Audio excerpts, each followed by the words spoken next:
야곱을 생각만 해도 재미가 있다. 두 번째, 당신 존재의 나팔 소리는 아름답다. 나이가 들다 보니 박범신의 아내가 자다가 이불 속에서 방귀를 뀌는데, 그 소설가 박범신 그분의 일화입니다. 심각한 냄새 때문에 잠에서 깨어났을 때 다시 소리가 들리더라는 것입니다. 그는 그 순간 삶이란 얼마나 아름답고 눈물겨운 것인지 느꼈다고 했습니다. 아침 식탁에서 그는 아내에게 당신 존재의 나팔 소리는 아름답다, 이렇게 이야기하며 웃었다는 일화가 있습니다. 사랑하는 사람의 존재의 나팔 소리는 아름답습니다. 그 사람의 존재 자체가 행복입니다. 그 사랑스러운 존재가 부모님일 수도 있고 아내, 자녀, 친구일 수도 있습니다. 야곱에게 있어서 첫 번째 아름다운 존재의 나팔 소리는 어머니의 소리였습니다.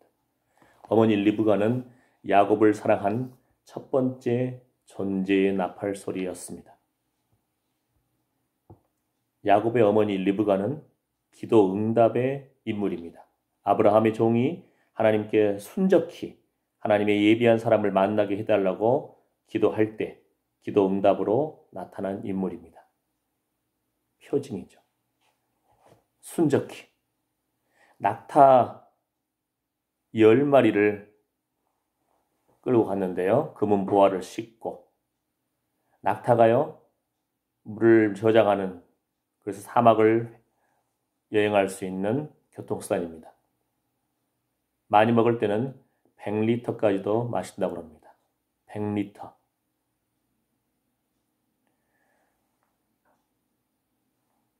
우물이 다양하게 있습니다. 바로 깊게 파가지고 위에 땅에 솟아있는 우물도 있고요. 이스라엘 우물은 쫙 내려가서 계단으로 쭉 내려가가지고 우물을 다시 끌고, 그래서 물을 길고 싣고 물을 길어서 땅으로 나오고, 10마리 낙타기까지 물을 마시우게 하는 사람이 하나님의 예비한 그 사람인 줄 알겠습니다라고 종이 기도했습니다.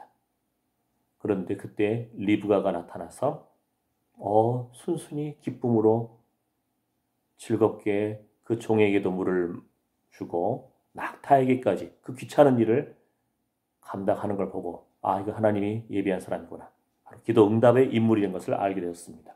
바로 이것이 하나의 또 사인이 되어서 그 리브가의 아버지와 오빠 라반이 이건 하나님의 뜻이다 인정을 합니다.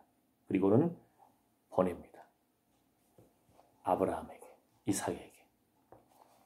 자, 아브라함의 종의 기도는 그 창세기 24장 12절에서 15절 나오는데요. 리브가의 집에는 일종의 표징이 되었습니다. 하나님의 뜻에 순종해야겠다는 의지를 불러일으킨 표징이었습니다. 증거였습니다. 리브가는 하나님이 선택한 여인입니다. 창세기 24장 50절과 51절 말씀. 물론 요즘도 기도하면 순적히 만날 수 있습니다. 그러나 성경에 기록된 기도 응답의 경우가 모두에게 똑같이 적용되는 것은 아닙니다. 아브라함의 종의 경우는 우물가에서 기도 응답을 받았습니다. 그래서 이 시대 여인들이 모이는 목욕탕에 가서 만일 시어머니 될 사람이 어느 처녀에게 내 등 좀 밀어주시오 부탁했을 때 발까지 씻겨드리죠 하면 며느리감입니까? 중국의 어느 이단 집단은요, 신약 성경에 예수께서 세례를 받으실 때 성령이 비둘기같이 내려오신 성경을 근거로 세례를 받을 때마다 성령이 비둘기같이 내려오시기를 기도하며 기다린다고 합니다. 이단입니다. 마태복음 3장 13절. 성경이 기록됐다고 해서 그것을 우리가 너무 문자로 해석한다든지 곧이곧대로 기다린다든지 이단에 빠지기 쉽습니다.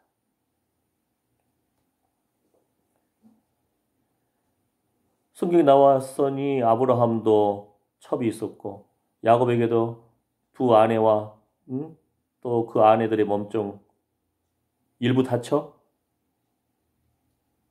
지금 이 시대에 이 사회 윤리에 적용됩니까? 아니잖아요. 그래서 기독교 윤리를 배울 때에 성경에 나와 있는 윤리가 반드시 기독교 윤리는 아니다. 이런 전제에서 시작합니다. 그런데 재밌는 것은요. 그 예수님께서 세례를 받으실 때 성령이 비둘기같이 내려오신다. 이것이 세례 요한에게는 표징입니다. 그래서 세례 요한은 그 광야에서 요단강에서 또 세례를 베풀면서 그의 오직 한 가지 관심은 누구에게 성령이 내리시는가 이겁니다. 자, 지금 고난주일입니다. 종려주일입니다. 이제 다음 주가 부활주일입니다. 예수님의 유일한 관심은 예수님은 복음을 전하고 병을 고치고 귀신을 쫓아내고 천국 복음을 증거하신 다음에는 저녁에는 감람산으로 가시니라. 예수님의 습관입니다. 취미생활 같지도 예수님 왜 감람산에 가실까? 물론 감람산 중간에 이제 마지막 그 겟세마네 동산에서 올리브를 짜듯이 감람산 정말 하나님 앞에 처절한 기도를 드립니다. 땀이 핏방울처럼 떨어지는. 그런데 감람산의 위치가요. 예루살렘 성을 바라볼 수 있는 위치라고 합니다. 마치 세례 요한이 성령이 누구에게 임하는가 세례를 줄 때마다 그의 관심이 거기에 있듯이 예수님은 감람산에서 예루살렘을 계속 주시하시는 것입니다. 하루 종일 사역하시고 돌아오셔서는 감람산으로 가시니라. 그곳에서 밤이 맞도록 기도하고요. 겟세마네 동산에서 처절하게 기도하시고요. 또 그곳에 쉬시면서 항상 예루살렘을 바라보시는 거예요. 십자가를 바라보고요. 부활을 바라보고 세상 모든 죄를 지고 가는 하나님의 어린 양의 그 자신의 본분 거기에 초점을 맞추시는 겁니다. 여러분 무엇을 바라보고 계십니까? 기도하고 발로 뛴다고 해결됩니까? 기도하면 하나님이 돕는 손길을 붙여주십니다. 이것이 더 솔직한 표현이 아닐까요? 외국에 갈 경우를 생각해 보십시오. 말도 안 되고 아는 사람도 없습니다. 당장 어디서 자며 무엇을 먹고 어떻게 다닐까? 이 모든 것이 어려운 문제입니다. 중국에서 20년 살고 왔습니다. 주의 은혜였습니다. 주의 은혜였습니다. 통장 바닥 날 때가 많았고요. 예. 처음 어렵게 이제 가서 파송교회 끊기고 그렇죠. 광야에 놓여 있는 심정. 아들은 태어났는데 중국 땅에서 하나님만 바라보는 하나님의 은사와 부르시면 후회하심이 없습니다. 하나님의 인도하심을 따라서 공급의 손길을 따라서 살아왔습니다. 그래서 외국 생활에서는 또 비자가 중요합니다. 비자를 해결하기 위해서 특히 북경의 올림픽 앞두고는 비자를 잘 안 내줘서 어떨 때는 2달에 한 번, 3달에 한 번 아주 홍콩으로 갔다 왔습니다. 기차가 있거든요. 25시간 가는 기차. 왕복 50시간. 거기 가서 홍콩에 있는 교회의 게스트하우스에서 묵으면서 비자 해결하고 다시 돌아오고. 그런데 어느 날 갔는데 교회가 없어졌어요. 교회가 다른 곳으로 이사를 간 겁니다. 북경은 중국어를 씁니다. 표준어. 근데 홍콩은 광동어를 씁니다. 다르죠. 성조도 다르고요. 말도 다릅니다. 잘 못 알아듣습니다. 뭔 말인지. 중국은요. 어떤 지역은 2시간만 기차 타고 가면 말이 다릅니다. 지금도요. 그 지역 사투리. 예. 광동말은 또제, 엉꺼이, 이렇게 못 알아듣습니다. 그런데 그 지역을 갔더니 교회가 없어진 거예요. 밤늦게 갔는데. 어떡합니까? 형편은 넉넉지 않고 호텔비 비싸니까 어떻게든 게스트하우스 찾으려고 갔는데 하나님 도와주십시오. 그때 어떤 그 전에 있던 교회 그 앞에서 그 중국 홍콩 사람이 버스 기사가 버스 청소를 하고 있었습니다. 그래서 그냥 저는 중국말로 북경말로 전에 이곳에서 한국인들이 모이던 교회가 있었는데 그 교회가 어디 있는지 안 보인다. 저는 중국말로 했는데 그 기사가 중국말 다행히 알아들었는지 홍콩말로, 광동말로 또 말을 합니다. 그러면서 그걸 또 제가 나름대로 눈치껏 알아들었어요. 자기 청소하고 있으니까 청소 끝난 다음에 데려다 줄게.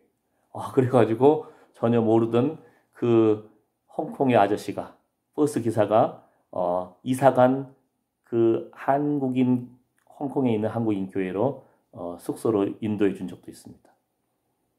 기도하면 하나님이 돕는 사람들을 붙여주십니다. 20년 동안 살면서 하나님께서 붙여주시고 먹여주시고, 마치 광야에서 이스라엘 백성들을 만나와 메추라기로 먹여주시듯이 엘리야에게 까마귀를 보내서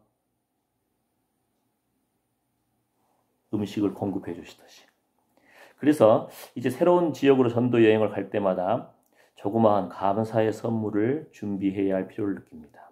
하나님이 또 어떤 돕는 손길을 예비해 주실지 기대가 됩니다.